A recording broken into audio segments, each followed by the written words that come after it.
Today, we're going to be making a pond. First, click the Water Features tab, and then click Pond. Left-click to place points, and this will create the shape of your pond.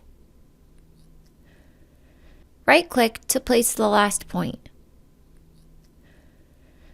To change the fill material, click this image, and it will take you to a large selection of different materials.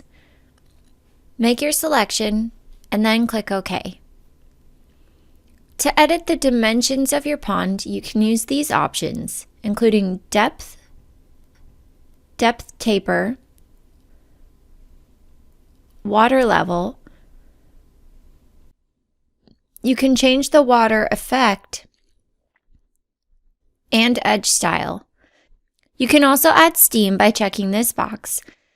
And add fish is automatically selected, but if you don't wish to have fish, you can deselect it. You can also click Load Shape to load a pre-made pond shape. To add a rock border, make sure that this box is selected. You can change your rock material and edit the dimensions of the rock border. You can remove sections of border by clicking this option, and then left-click on the section you wish to remove. Left-click again to restore it.